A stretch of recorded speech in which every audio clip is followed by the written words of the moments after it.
¿Alguna vez has sentido que estás librando una batalla que nadie más puede ver? Esa sonrisa que le muestras al mundo, mientras por dentro tu alma soporta el peso de una tormenta.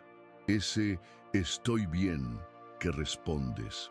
Cuando en realidad sientes un nudo en la garganta, te hablo a ti que sigues de pie cuando todo a tu alrededor te invita a rendirte.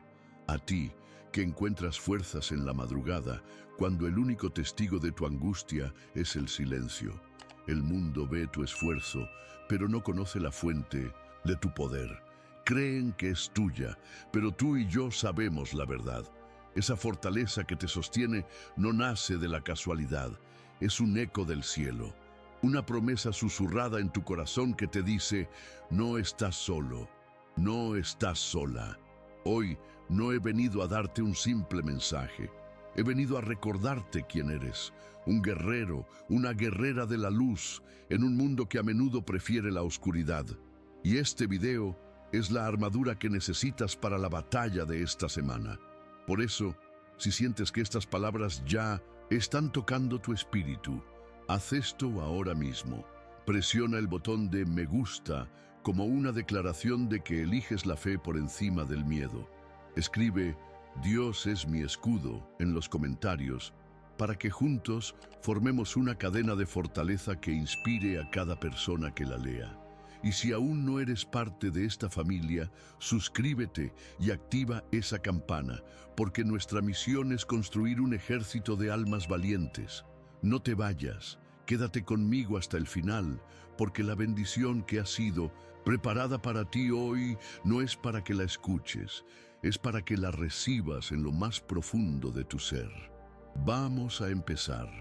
En las brumas del tiempo, hace 4 milenios, cuando el mundo aún era joven y sus secretos yacían sepultados bajo arenas no exploradas, existieron 2 ciudades como joyas engarzadas en el corazón de un valle imposible. Eran un susurro en los labios de los mercaderes, una leyenda de prosperidad tan vasta que desafiaba la imaginación. Sus nombres, Sodoma y Gomorra, resonaban en 1960. Las caravanas desde las tierras de Sinar hasta las riberas del Nilo. Desde la aridez de las colinas de Hebrón, un hombre de fe, Abraham, contempló a lo lejos la llanura del Jordán. A su lado, su sobrino, Lo. El aire era una cortina de calor danzante, el sol, un martillo de bronce sobre la tierra reseca. Pero allá abajo, en el valle, se extendía un milagro, un tapiz de un verde tan intenso que hería los ojos, surcado por las venas plateadas de ríos y arroyos. El Génesis nos dice que cuando Lo alzó la vista, vio una tierra tan perfectamente irrigada que le pareció estar contemplando el jardín del Señor, una promesa del paraíso en la tierra. No era la hipérbole de un poeta. Era la cruda, asombrosa realidad. Los arqueólogos de nuestro tiempo, al excavar en las profundidades de ese mismo suelo, confirman esta visión con un asombro casi reverencial. El valle no era simplemente fértil, era un ecosistema anómalo, una anomalía geológica bendecida por la naturaleza. Aguas de múltiples en fuentes, ríos subterráneos que corrían como secretos bajo la tierra, manantiales que brotaban con una generosidad inaudita y un régimen de lluvias único creaban un microclima de opulencia perpetua. Era como si la mano de Dios hubiese diseñado ese rincón del mundo para no conocer jamás la sed ni el hambre. Pero la riqueza de Sodoma y Gomorra no brotaba únicamente de la tierra fértil. Su verdadero tesoro, su sangre y su maldición era una sustancia negra, pegajosa y de olor penetrante que resumaba del suelo en pozos profundos. El betún, el petróleo de la antigüedad, el oro negro que construyó y destruyó imperios. El Génesis menciona estos pozos, y los historiadores confirman su incalculable valor. Los faraones de Egipto pagaban fortunas por él, pues era el ungüento sagrado que sellaba a sus muertos para la eternidad en el proceso de la momificación. Los arquitectos de Mesopotamia, Constructores de zigurats que pretendían arañar el cielo, lo necesitaban para impermeabilizar sus ladrillos y desafiar a los diluvios. Cada jarra de betún que salía de Sodoma era una jarra de plata que entraba. Quien controlaba esos pozos, controlaba un flujo de riqueza que parecía no tener fin. En el yacimiento de Tel el Hammam, que muchos eruditos identifican con la Sodoma bíblica, el doctor Stephen Collins y su equipo han desenterrado los huesos de esta civilización arrogante. Han caminado sobre los cimientos de murallas colosales de 10 metros de altura, una proeza de ingeniería defensiva. Han descifrado la complejidad de sus puertas, con múltiples cámaras de seguridad diseñadas no solo para repeler ejércitos, sino para filtrar y controlar cada mercader que entraba en su dominio. Han descubierto sistemas de almacenamiento tan vastos que sugieren un comercio a una escala que rivalizaba con las grandes potencias de la época. Sodoma no era un oasis aislado. Era el peaje estratégico en la autopista comercial que unía a los dos gigantes del mundo antiguo, Egipto y Mesopotamia. Y había más. De las entrañas del Mar Muerto, ese lago misterioso y denso, extraían otra fuente de poder, el sal, el oro blanco. En una era sin refrigeración, la sal no era un condimento. Era la diferencia entre la abundancia y la hambruna, entre la civilización y la descomposición. El sal de Sodoma era de una calidad excepcional, y las caravanas viajaban cientos de kilómetros a través de desiertos inclementes para obtenerla, pagando su peso en plata en los mercados de ciudades lejanas. La tierra, bendecida y generosa, entregaba cosechas 3 veces más abundantes que en cualquier otra región. El trigo y la cebada se mecían en olas doradas bajo el sol. Las palmeras datileras ofrecían su dulce fruto con un esfuerzo mínimo, y las uvas crecían tan hinchadas de jugo que parecían a punto de estallar en las vides. Era un mundo de abundancia sobrenatural. Así, cuando Abraham, en un gesto de magnanimidad, ofreció a Lot la elección de la tierra, su sobrino no dudó. Sus ojos carnales vieron la prosperidad, la seguridad, la riqueza tangible. No pudo ver la sombra que se alargaba detrás de tanta luz, pues toda esa opulencia, toda esa bendición material, comenzó a fermentar en el alma de sus habitantes. Cuando se tiene todo sin esfuerzo, cuando la tierra produce por sí misma y el dinero brota de los pozos como el agua de un manantial, ¿qué le sucede al carácter de un pueblo? ¿Qué monstruo se gesta en el corazón de la comodidad absoluta? El profeta Ezequiel, siglos más tarde, inspirado por el Espíritu Santo, nos daría el diagnóstico preciso de esta enfermedad del alma, una enfermedad que transformó un paraíso terrenal en un anticipo del infierno, convirtiendo la más grande de las bendiciones en la más terrible de las maldiciones. ¿Qué ocurre en el alma de una sociedad cuando el dinero es tan abundante que la necesidad de trabajar se convierte en una opción y no en un imperativo? ¿Qué veneno se destila en el ocio perpetuo y la saciedad sin límites? El profeta Ezequiel, en el capítulo 16, versículo 49 de su libro, no ofrece una opinión, sino un veredicto divino, un análisis forense del alma de Sodoma. Y sus palabras resuenan como un eco en los pasillos de la historia, una advertencia para todas las civilizaciones que coquetean con la misma decadencia. 3 fueron los clavos en el ataúd de Sodoma: soberbia, hartura de pan y abundancia de ociosidad. No eran meras palabras, eran el diagnóstico exacto de una cultura que, teniéndolo todo materialmente, había perdido su humanidad en el proceso. La hartura de pan no era una metáfora. Las excavaciones arqueológicas han sacado a la luz los restos de almacenes y silos de una escala monumental. Cámaras subterráneas excavadas en la roca viva, con sofisticados sistemas de ventilación, capaces de almacenar grano para alimentar a poblaciones varias veces mayores durante años. No conocían el miedo a la sequía, no entendían la ansiedad de una mala cosecha. Cuando la comida está garantizada no solo para ti, sino para tus hijos y los hijos de tus hijos, algo fundamental cambia en la psicología colectiva. La gratitud se marchita, el desperdicio se convierte en un símbolo de estatus. Los antropólogos han observado este fenómeno. La comida deja de ser sustento y se convierte en una herramienta de poder, en un espectáculo de arrogancia.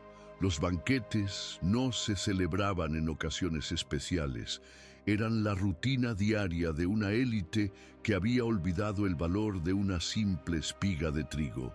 La abundancia de ociosidad era aún más corrosiva. En la mayor parte del mundo antiguo, la vida era una lucha diaria por la supervivencia, pero en Sodoma, la riqueza automática que emanaba del betún y la sal creó una vasta clase de personas cuyo único propósito era consumir y entretenerse. Los textos cuneiformes de civilizaciones contemporáneas describen cómo el ocio sin propósito es un caldo de cultivo para la depravación. Cuando no hay desafíos que superar ni metas que alcanzar, el tedio se convierte en una bestia insaciable. La espíritu humano, diseñado para el propósito y la creación, se atrofia y busca estímulos cada vez más extremos, cada vez más oscuros, para sentir algo, cualquier cosa. El entretenimiento se vuelve transgresión y el placer se busca en los abismos de la moralidad. Y de esta mezcla tóxica de saciedad y tedio nació el tercer y más letal de los venenos, la soberbia. La palabra hebrea usada por Ezequiel, Gaón, no se refiere a un simple orgullo. Describe una arrogancia inflada, un sentido de superioridad tan arraigado que se considera un derecho natural. Es la soberbia de quien nunca ha enfrentado una dificultad real, de quien nunca ha sentido el frío del hambre o la punzada de la incertidumbre. Es la arrogancia que mira a un extranjero harapiento, a un viajero sediento, y no siente compasión, sino desprecio. Es el pensamiento que florece en la mente de quien se cree el arquitecto de su propia fortuna, olvidando a la mano divina que se la concedió. Este problema no es mío, decían. Su pobreza es un reflejo de su inferioridad, así como mi riqueza es la prueba de mi valía. Esta soberbia erigió muros invisibles, pero más impenetrables que los de piedra, muros que separaban a los ricos de los pobres, a los ciudadanos de los extranjeros, a los saciados de los necesitados. Pero dentro de estas ciudades amuralladas por el orgullo, estaba creciendo algo todavía peor. Una corrupción que no solo ignoraba el sufrimiento, sino que comenzaba a deleitarse en él. Ezequiel lo menciona justo después, revelando el pecado que hizo que el clamor de Sodoma ascendiera hasta el trono de Dios y volviera intolerable su existencia. Porque cuando una sociedad deja de ayudar al que sufre, no solo pierde su compasión, revela que ha perdido lo último que la conectaba con la imagen de su Creador. Y fue esta fría, calculada y deliberada crueldad hacia los necesitados lo que finalmente selló el destino de Sodoma y Gomorra. ¿Cómo es posible que uno de los lugares más ricos del mundo antiguo se convirtiera en un sinónimo universal de crueldad? La respuesta se encuentra en la segunda mitad de la escalofriante revelación de Ezequiel. Y no fortaleció la mano del pobre y del menesteroso. Esta frase, traducida directamente del hebreo, es una acusación de una precisión jurídica y moral devastadora. No dice que carecían de recursos. Dice que teniéndolos en abundancia, eligieron deliberadamente no hacer nada. Fue un pecado de omisión consciente, una crueldad nacida no de la escasez, sino de la opulencia. En la cultura del antiguo Oriente Medio, la hospitalidad no era una simple norma de cortesía. Era una ley sagrada, una cuestión de vida o muerte. En la inmensidad del desierto, negar agua a un viajero era una sentencia de muerte. El famoso Código de Hammurabi, contemporáneo a la era de Abraham, contenía leyes específicas para proteger a los extranjeros y a los vulnerables. Las tablillas cuneiformes desenterradas en toda Mesopotamia documentan que negar auxilio era un crimen grave, una ofensa no solo contra el hombre, sino contra los dioses. Pero Sodoma y Gomorra habían invertido este orden moral milenario, habían pervertido la ley sagrada de la hospitalidad.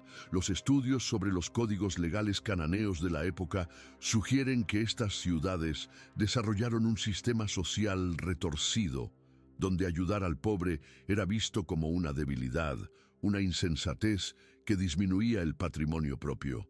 En una sociedad obsesionada con la exhibición de la riqueza, donde el estatus se medía por el exceso, dar algo a quien no podía retribuir era romper la lógica del poder.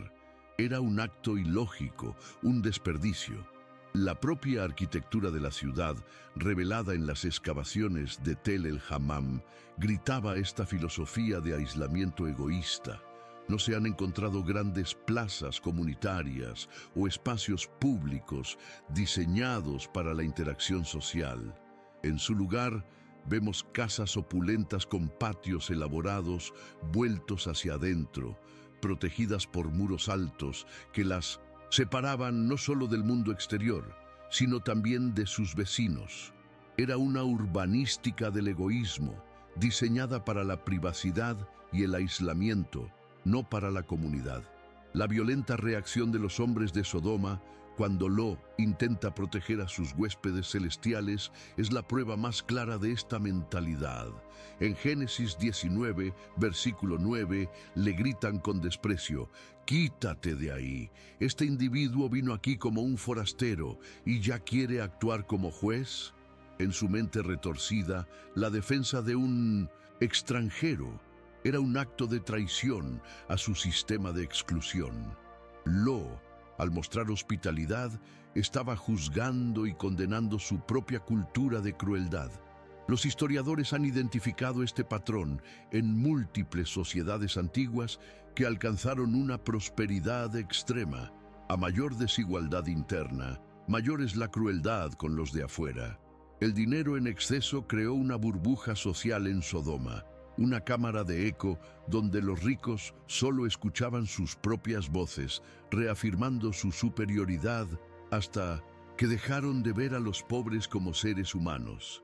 Eran obstáculos, plagas, una molestia estética en su mundo perfecto. Antiguos textos rabínicos que preservan tradiciones orales antiquísimas pintan un cuadro aún más sombrío. Hablan de leyes que castigaban activamente a quien daba una limosna, de jueces que confiscaban los bienes de cualquiera que fuera sorprendido ayudando a un necesitado. Relatan la historia de una joven, hija de Lot, según algunas tradiciones, que fue ejecutada públicamente por dar pan a un mendigo. Si estas tradiciones reflejan, aunque sea una parte de la realidad histórica, explican por qué el clamor contra Sodoma se hizo tan grande. Lo más perturbador es cómo esta frialdad pasiva evolucionó hacia algo mucho más siniestro. El capítulo 19 del Génesis nos muestra que la ciudad entera, desde el más joven hasta el más viejo, se unió para cometer un acto de violencia brutal y humillante contra extranjeros indefensos. Cuando una cultura deja de proteger a los vulnerables, es solo cuestión de tiempo hasta que comience a cazarlos por deporte. La hospitalidad pervertida en agresión sexual violenta representaba la corrupción total del valor más fundamental de la civilización. Era la señal inequívoca de que Sodoma y Gomorra habían cruzado una línea sin retorno. Y fue por eso, precisamente por eso, que a pesar de tener toda la riqueza del mundo, a pesar de sus muros inexpugnables y sus graneros repletos, estas ciudades vivían sus últimos días, completamente ajenas al juicio que ya se cernía sobre ellas. El libro del Génesis nos ofrece un detalle aparentemente trivial, pero cargado de un profundo significado. Lot se sentaba a la puerta de la ciudad. Para el lector moderno, esto puede evocar la imagen de un anciano observando el pasar de la gente. Pero en el contexto del mundo antiguo, este detalle revela el estatus y la compleja realidad de Lot en Sodoma. La puerta de una ciudad no era una simple entrada, era el epicentro de la vida cívica, comercial y judicial. Era el ayuntamiento, el palacio de justicia y la bolsa de comercio, todo en uno. Códigos legales mesopotámicos, como las leyes de Esnuna, contemporáneas a Abraham, establecen que era en los portones donde los ancianos y líderes se congregaban para juzgar disputas, sellar contratos con la presión de un cilindro sobre la arcilla húmeda y tomar las decisiones que regirían la vida de miles. Sentarse a la puerta significaba ser parte de ese consejo gobernante, ser un juez, un hombre de influencia. Lot no era un simple residente, se había integrado en la estructura de poder de Sodoma. Desde esa posición, Lot era el testigo diario del pulso de la ciudad. Veía las caravanas cargadas de lino egipcio y lapislázuli de las lejanas tierras de Oriente. Escuchaba las negociaciones, los juramentos y las mentiras de los comerciantes. Veía a los recaudadores de impuestos grabar cada saco de grano y cada ánfora de vino que cruzaba el umbral. Porque Sodoma, gracias a su posición geográfica estratégica, era una aduana natural. Las rutas que conectaban los imperios pasaban forzosamente por sus dominios. Controlar ese paso era como ser dueño de un puente por el que todo el mundo conocido debía cruzar. Las tablillas de arcilla encontradas en la lejana ciudad de Mari confirman la existencia de estas extensas redes comerciales. Hablan de textiles, metales preciosos, especias y productos agrícolas que fluían constantemente a través del valle del Jordán. Sodoma y Gomorra no eran reinos agrarios aislados, eran metrópolis cosmopolitas, centros de una economía urbana diversificada y vibrante. Había artesanos que producían cerámica fina, orfebres que trabajaban el oro traído de Nubia y administradores que organizaban la compleja logística del comercio internacional. Jesús mismo, al describir los últimos días de Sodoma en el Evangelio de Lucas, confirma esta frenética normalidad. No habla de una ciudad en decadencia, sino de una sociedad en pleno apogeo. La gente compraba y vendía. Estas palabras elegidas por el maestro pintan un cuadro de mercados bulliciosos, de transacciones diarias, de una vida económica que seguía su curso con una confianza inquebrantable en el mañana. Se sentaba Lot a la puerta intentando ser una voz de justicia en medio de la corrupción, o se había acostumbrado ya al cinismo y la crueldad, participando, quizás con un nudo en el estómago, de un sistema que sabía injusto. La Escritura no nos lo dice, pero podemos imaginar su conflicto interno, un hombre justo en una ciudad perversa, intentando preservar a su familia en medio de una cultura que celebraba lo que él aborrecía. Toda esta prosperidad, todo este movimiento, toda esta confianza en su propia fortaleza económica enmascaraba una putrefacción espiritual profunda. La bendición de la riqueza se había convertido en la maldición del orgullo y la ceguera moral. Y mientras compraban y vendían, mientras hacían planes para el futuro y contaban sus ganancias, no podían ver que sus transacciones y sus contratos estaban siendo pesados en una balanza celestial y habían sido hallados faltos. El relato de nuestro Señor Jesucristo en el Evangelio de Lucas es una ventana al alma de Sodoma en sus últimos momentos. Comían, bebían, compraban, vendían, plantaban, edificaban. Cada verbo es una pincelada que retrata una sociedad absorta en su propia normalidad, ciega a la tormenta que se acumulaba en el horizonte espiritual. Plantaban. Este verbo nos recuerda que a pesar de su sofisticación comercial, Sodoma seguía arraigada a la tierra milagrosa que la sustentaba. El valle, bien regado como el jardín del Señor, seguía produciendo con una generosidad antinatural. Los sistemas de irrigación, probablemente canales excavados con pericia, llevaban el agua vivificante a cada rincón, asegurando cosechas que eran la envidia de las naciones circundantes. El polen fosilizado, encontrado en la región del Mar Muerto, confirma un paisaje de agricultura intensiva. Cereales, legumbres, olivos y vides prosperaban en una escala comercial. Plantaban con la confianza de que siempre habría una cosecha, de que la tierra nunca les fallaría. Edificaban.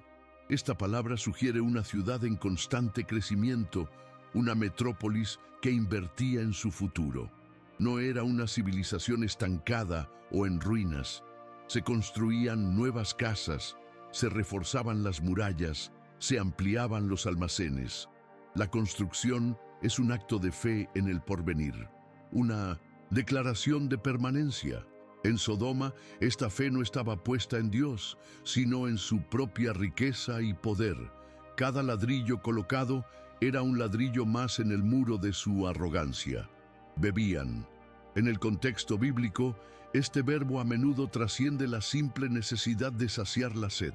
Implica celebración, fiesta, a menudo con la presencia de vino. Las sociedades prósperas del mundo antiguo desarrollaban culturas de entretenimiento elaboradas. Podemos imaginar festivales, banquetes públicos donde la riqueza colectiva se exhibía con ostentación, noches llenas de música y vino, donde se intentaba ahogar el vacío de una vida sin propósito en el exceso sensorial. Y junto a comían, se completa el cuadro de una abundancia material que había adormecido por completo la conciencia espiritual. No había escasez, no había hambre, no había ninguna señal externa de crisis. La vida económica, social y agrícola seguía su ritmo predecible y próspero.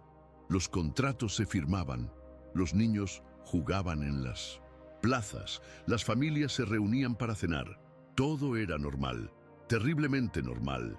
Y es aquí donde la narrativa bíblica inserta el pero más abrupto y aterrador de la historia.